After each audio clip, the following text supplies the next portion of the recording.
हमारे boundary issues के बारे में बताना चाहता हूं। जैसा कि सदन इस बात से अवगत है कि भारत एवं चीन की सीमा का प्रश्न अभी तक अनरिजॉल्व्ड है। भारत और चाइना की बाउंड्री का कस्टमरी और ट्रेडिशनल अलाइनमेंट चाइना नहीं मानता है। हम यह मानते हैं कि यह अलाइनमेंट वेल एस्टेब्लिश्ड भौगोलिक सिद्धांतों पर आधारित है, जिसकी पुष्टि न केवल ट्रीटीज और एग्रीमेंट द्वारा बल्कि हिस्टोरिक यूसेस के प्रैक्टिसेस द्वारा भी हुई है।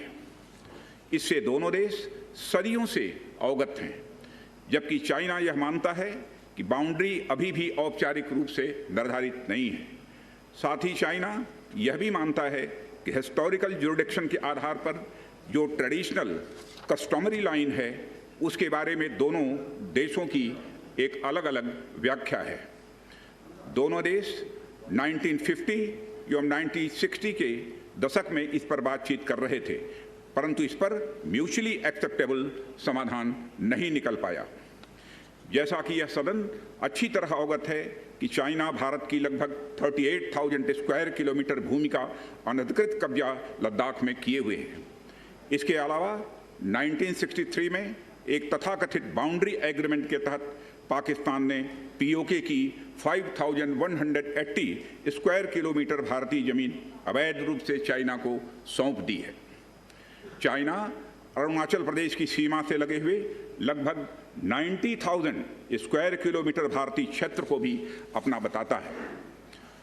अध्यक्ष महोदय, भारत तथा चाइना दोनों ने औपचारिक तौर पर यह माना है कि सीमा का प्रश्न एक जटिल मुद्दा है, जिसके समाधान के लिए पेशेंस की आवश्यकता है तथा इस इशू का फेयर, रीजनेबल और म्यूचुअली एक्सेप्टेबल समाधान शांतिपूर्ण बातचीत के द्वारा निकाला जाना चाहिए। अंतरिम रूप से दोनों पक्षों ने यह मान लिया है कि सीमा पर पीस और ट्रैंक्विलिटी बहाल रखना बाइलेटरल रिलेशंस को बढ़ाने के लिए यह अत्यंत आवश्यक है। मैं यह भी बताना चाहता हूं कि अभी तक इंडिया चाइना के बॉर्डर एरियाज में commonly delineated line of actual control नहीं है और एलएसी को लेकर दोनों का परसेप्शन अलग अलग है। इसलिए पीस और ट्रैंक्विलिटी बहाल रखने के लिए दोनों देशों के बीच कई तरह के एग्रीमेंट्स और प्रोटोकॉल्स भी हैं। इन समझौतों के तहत दोनों देशों ने यह माना है कि एलएसी पर पीस और ट्रैंक्विलिटी बहाल रखी जाएगी, जिस पर एलएसी की अपनी अपनी रेस्पेक्टिव पोजीशंस और बाउंड्री क्वेश्चन का कोई असर नहीं माना जाएगा। इस आधार पर वर्ष 1988 के बाद से दोनों देशों के बाइलेटरल रिलेशंस में काफ़ी विकास हुआ था। भारत का मानना है कि बाइलेटरल रिलेशंस को विकसित किया जा सकता है तथा साथ ही साथ बाउंड्री मुद्दे के समाधान के बारे में भी चर्चा की जा सकती है, परंतु एलएसी पर पीस और ट्रैंक्विलिटी में किसी भी प्रकार की गंभीर स्थिति का बाइलेटरल रिलेशंस पर निश्चित रूप से असर पड़ेगा। अध्यक्ष महोदय, वर्ष 1993 और 1996 के समझौते में इस बात का जिक्र है कि एलएसी के पास दोनों देश अपनी सेनाओं की संख्या कम से कम रखेंगे। समझौते में यह भी है कि जब तक बाउंड्री इश्यूज का पूर्ण समाधान नहीं होता है, तब तक एलएसी को स्ट्रिक्टली रेस्पेक्ट और एडहेर किया जाएगा और उसका उल्लंघन किसी भी सूरत में नहीं किया जाएगा। इन समझौतों में भारत व चाइना एलएसी के क्लैरिफिकेशन द्वारा एक कॉमन अंडरस्टैंडिंग पर पहुंचने के लिए भी कमिटेड हुए थे। इसके आधार पर 1990 से 2003 तक दोनों देशों द्वारा एलएसी पर एक कॉमन अंडरस्टैंडिंग बनाने की कोशिश की गई, लेकिन इसके बाद चाइना ने इस कार्रवाई को आगे बढ़ाने पर सहमति नहीं जताई। इसके कारण कई जगहों पर चाइना तथा भारत के बीच एलएसी परसेप्शंस में ओवरलैप है। इन क्षेत्रों में तथा बॉर्डर के कुछ अन्य इलाकों में दूसरे समझौतों के आधार पर दोनों की सेनाएं फेस ऑफ आज की स्थिति का समाधान निकालती हैं, जिससे कि शांति कायम हो।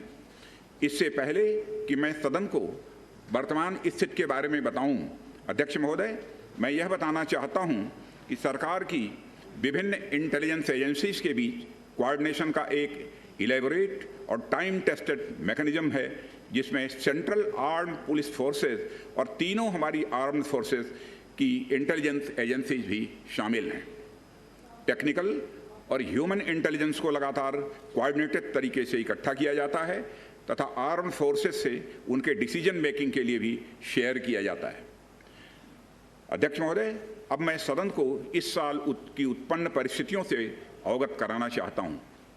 अप्रैल माह से ईस्टर्न लद्दाख की सीमा पर चाइना की सेनाओं की संख्या तथा उनके आर्मामेंट्स में काफ़ी वृद्धि देखी गई है।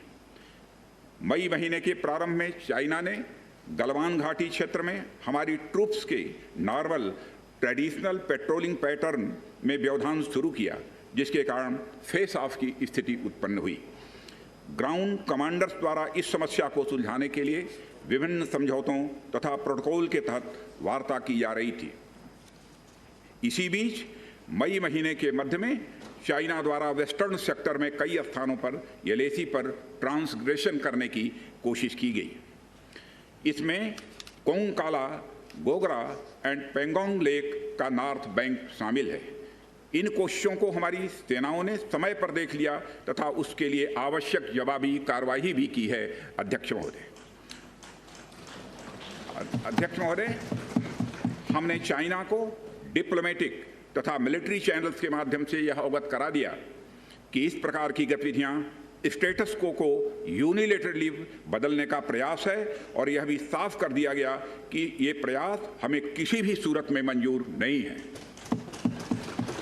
अध्यक्ष महोदय, एलएसी के ऊपर फ्रिक्शन बढ़ता हुआ देखकर दोनों तरफ के सैन्य कमांडरों ने 6 जून 2020 को मीटिंग की तथा इस बात पर सहमत बनी कि रेसिप्रोकल एक्शंस के द्वारा डिसएंगेजमेंट किया जाए।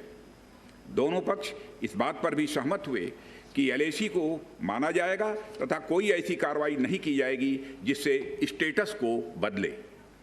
किंतु इस सहमति के वायलेशन में चीन द्वारा एक वायलेंट फेस ऑफ की स्थिति 15 जून को गलवान में क्रिएट की गई। हमारे बहादुर सिपाहियों ने, हमारे बहादुर सेना के जवानों ने अपनी जान का बलिदान दिया और साथ ही चीनी पक्ष को भी भारी क्षति पहुंचाई है। अध्यक्ष महोदय, और अपनी सीमा की सुरक्षा में वह कामयाब रहे हैं। इस पूरी अवधि के दौरान हमारे बहादुर जवानों ने जहां संयम की जरूरत थी वहां संयम रखा तथा जहां शौर्य की जरूरत थी वहां शौर्य प्रदर्शित किया है। अध्यक्ष महोदय, मैं सदन से अध्यक्ष महोदय यह अनुरोध करता हूं कि हमारे दिलेर जवानों की वीरता एवं उनके बहादुरी की भूरी भूरी प्रशंसा की जानी चाहिए। हमारे बहादुर जवान अत्यंत मुश्किल परिस्थितियों में अपने अथक प्रयास से समस्त देशवासियों को सुरक्षित रख रहे हैं। एक ओर किसी को भी हमारे सीमा की सुरक्षा के प्रति हमारे डिटर्मिनेशन के बारे में संदेह नहीं होना चाहिए। वहीं भारत यह भी मानता है कि पड़ोसियों के साथ शांतिपूर्ण संबंधों के लिए आपसी सम्मान और आपसी सेंसिटिविटी भी आवश्यक है। चूंकि हम मौजूदा स्थिति का डायलॉग के जरिए समाधान चाहते हैं और हमने चाइनीज साइड के साथ डिप्लोमेटिक और मिलिट्री एंगेजमेंट बनाए रखा है। इन डिस्कशंस में 3 की प्रिंसिपल्स हमारी अप्रोच को तय करते हैं। फर्स्ट, दोनों पक्षों को एलएसी का सम्मान और कड़ाई से पालन करना चाहिए। सेकंड, किसी भी पक्ष को अपनी तरफ से यथास्थिति का उल्लंघन करने का प्रयास नहीं करना चाहिए। और थर्ड, दोनों पक्षों के बीच सभी समझौतों और अंडरस्टैंडिंग्स का पूर्णतया पालन होना चाहिए। चाइनीज साइड की यह पोजीशन है कि स्थिति को एक जिम्मेदार ढंग से हैंडल किया जाना चाहिए और द्विपक्षीय समझौतों एवं प्रोटोकॉल के अनुसार शांति एवं सद्भाव सुनिश्चित किया जाना चाहिए। वह भी यही कहते हैं। जबकि ये डिस्कशन चल ही रहे थे, चीन की तरफ से 29 और 30 अगस्त की रात को प्रोवोकेटिव सैनिक कार्रवाई की गई, जो पेंगोंग लेक के साउथ बैंक एरिया में स्टेटस को बदलने का प्रयास था। लेकिन एक बार फिर हमारी आर्म फोर्सेस द्वारा टाइमली और फॉर्म एक्शंस के कारण उनके प्रयास विफल कर दिए। अध्यक्ष महोदय, जैसा कि उपर्युक्त घटनाक्रम से यह स्पष्ट है, चीन की कार्रवाई से हमारे विभिन्न द्विपक्षीय समझौतों के प्रति उसका डिसरिगार्ड पूरी तरह से दिखता है। चीन द्वारा ट्रुप्स की भारी मात्रा में तैनाती किया जाना 1993 और 1996 के समझौतों का यह उल्लंघन है। एलएसी का सम्मान करना और उसका कड़ाई से पालन किया जाना सीमा क्षेत्रों में शांति और सद्भाव का आधार है और इसे 1993 एवं 1996 के समझौते में स्पष्ट रूप से यह स्वीकार भी किया गया है, जबकि हमारी आर्म्ड फोर्सेस इसका पूरी तरह से पालन करती हैं। चाइनीज साइड की ओर से ऐसा नहीं हुआ है। उनकी कार्रवाई के कारण एलएसी के आसपास समय समय पर फेस ऑफ और फ्रिक्शंस भी पैदा हुए हैं। जैसा कि मैंने पहले भी उल्लेख किया, इन समझौतों में फेस ऑफ की स्थिति से निपटने के लिए विस्तृत प्रोसीजर्स और नॉर्म्स भी निर्धारित हैं। तथापि इस वर्ष हाल की घटनाओं में चाइनीज फोर्सेस का वायलेंट कंडक्ट सभी म्यूचुअली एग्रीड नॉर्म्स का पूरी तरह से उल्लंघन है। अभी की स्थिति के अनुसार चाइनीज साइड ने एलएसी और अंदरूनी क्षेत्रों में बड़ी संख्या में सैनिक टुकड़ियां और गोला बारूद मोबिलाइज किया हुआ है। पूर्वी लद्दाख और गोगरा और कोंकला और पेंगोंग लेक का नॉर्थ और साउथ बैंक पर कई फ्रिक्शन एरियाज हैं। चीन की कार्रवाई के जवाब में हमारी आर्म्ड फोर्सेज ने भी इन क्षेत्रों में उपयुक्त काउंटर डिप्लॉयमेंट्स किए हैं अध्यक्ष महोदय, ताकि भारत के सिक्योरिटी इंटरेस्ट को पूरी तरह से सुरक्षित रखा जा सके। अध्यक्ष महोदय, मैं सदन को आश्वस्त रहना चाहिए कि हमारी आर्म्ड फोर्सेज इस चुनौती का सफलतापूर्वक सामना करेंगी और हमारी आर्म्ड फोर्सेज साथ ही साथ जिस प्रकार की उनके द्वारा आज भी कार्रवाई की जा रही है, जिस प्रकार से सीमा की रक्षा की जा रही है, हम सबको हमारी आर्म्ड फोर्सेज के ऊपर गौरव है अध्यक्ष महोदय, गौरव की अनुभूति होती है।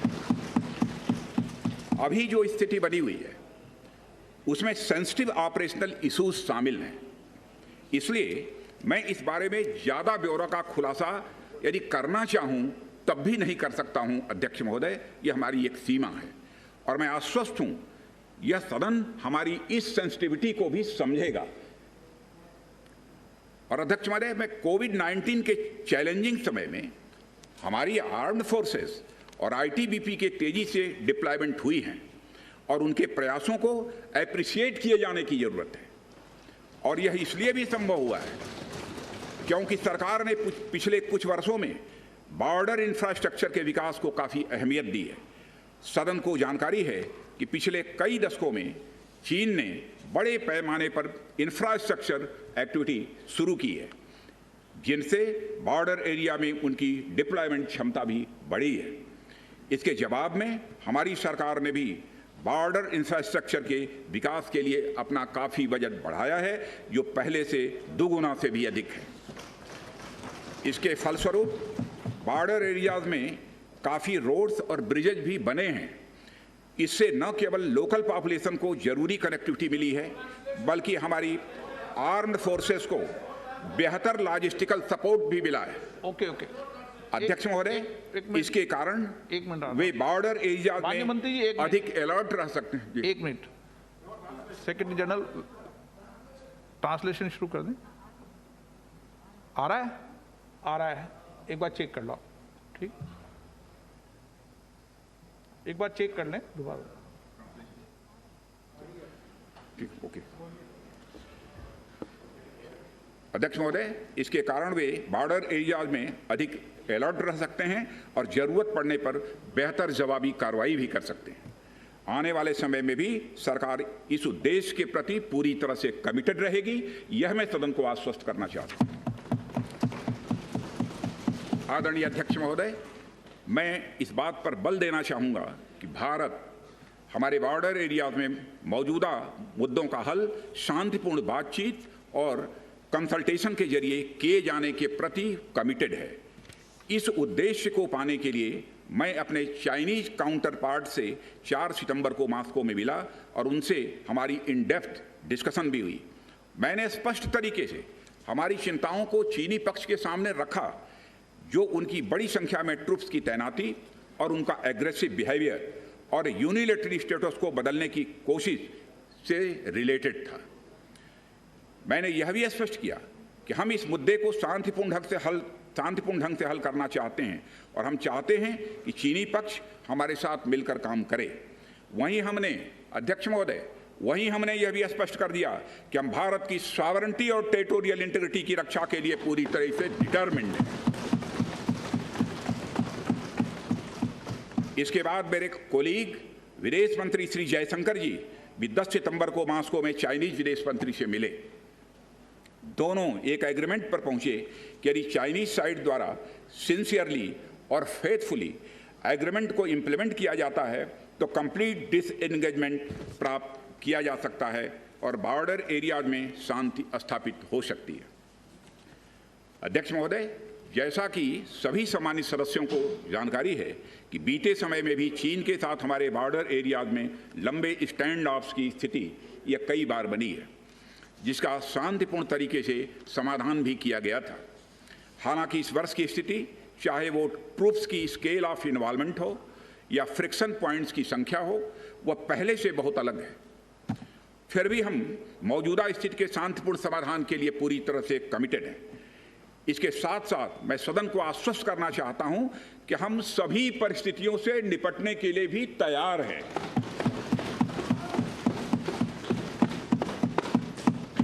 अध्यक्ष महोदय, इस सदन की एक गौरवशाली परंपरा रही है। दोहराना चाहता हूं अध्यक्ष महोदय कि सदन की एक गौरवशाली परंपरा रही है कि जब भी देश के समक्ष कोई बड़ी चुनौती आई है तो इस सदन ने भारतीय सेनाओं की दृढ़ता और संकल्प के प्रति पूरी अपनी एकता और भरोसा दिखाया।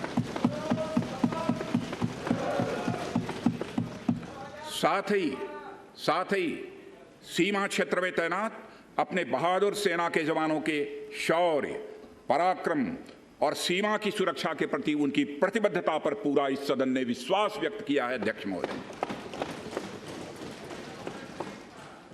और अध्यक्ष महोदय, मैं आपको यह विश्वास दिलाना चाहता हूं कि हमारे आर्म्ड फोर्सेस के जवानों का जोश एवं हौसला बुलंद है, इस पर किसी को संदेह नहीं होना चाहिए। माननीय प्रधानमंत्री जी के बहादुर जवानों के बीच जाने के बाद हमारे कमांडर तथा जवानों में यह संदेश गया है कि देश के 130 करोड़ आदिवासी जवानों के साथ खड़े हैं। उनके लिए बर्फीली ऊंचाइयों के अनुरूप विशेष प्रकार के गर्म कपड़े, उनके रहने का स्पेशलाइज्ड टेंट तथा उनके सभी अस्त्र शस्त्र एवं गोला बारूद की पर्याप्त व्यवस्था की गई है। अध्यक्ष महोदय, हमारे जवानों का यह संकल्प सराहनीय है कि दुर्गम ऊंचाइयों पर जहां ऑक्सीजन की कमी है तथा तापमान 0 से नीचे है, उनके उत्साह में कोई कमी नहीं आती है और वे सियाचिन, कारगिल और आदि ऊंचाइयों पर अपना कर्तव्य इतने वर्षों से लगातार निभाते आ रहे हैं। और अध्यक्ष महोदय, मुझे इस गौरवमयी सदन के साथ यह साझा करने में यह कतई संकोच नहीं है कि लद्दाख में हम एक चुनौती के दौर से गुजर रहे हैं और मैं इस सदन से यह आग्रह करना चाहता हूं कि हमें एक रेजोल्यूशन द्वारा पारित करना चाहिए कि हम अपने वीर जवानों के साथ कदम से कदम मिलाकर खड़े हैं। पूरा सदन अपने वीर जवानों के साथ कदम से कदम मिलाकर खड़ा है, जो कि अपनी जान की, अपनी जिंदगी की बगैर परवाह किए हुए देश की चोटियों की ऊंचाइयों पर विषम परिस्थितियों के बावजूद हमारी भारत माता की वह रक्षा करते हैं।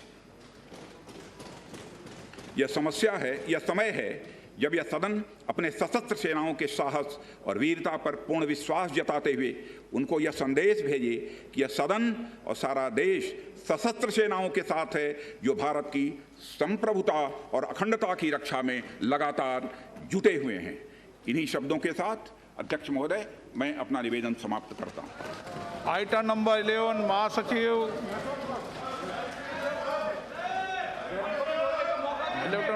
महासचिव Sir, I am to lay the 8th and 9th reports, Hindi and English versions of the Standing Committee on Labour as listed against my name at serial number 11 in today's order paper.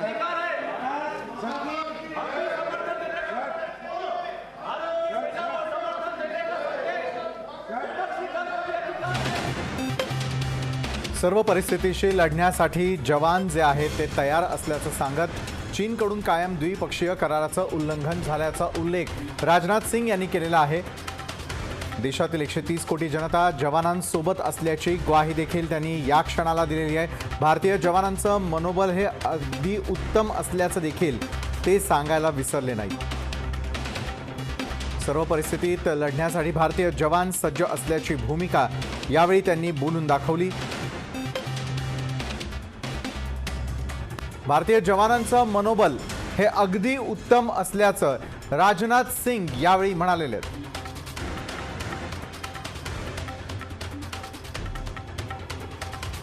Rajnath Singh यांनी देशवासियांशी अगदी काही क्षणांपूर्वी संवाद साधलेला आहे. दुसरीकडे भारतीय जवानांचं मनोबल हे अगदी उत्तम असल्याचं सांगायला देखील ते विसरलेले नाही आहेत. यापूर्वीच राजनाथ सिंग यांनी केलेला दौरा आणि त्या ठिकाणची नेमकी परिस्थिती काय आहे हे जाणून घेण्यासाठी गेलेले असताना सर्व परिस्थितीमध्ये लढण्यासाठी भारतीय जवान हे तयार असल्याचं राजनाथ सिंग म्हणाले आहेत. भारतीय जवानांचं मनोबल हे अगदी उत्तम असल्याचं देखील ते म्हणतात.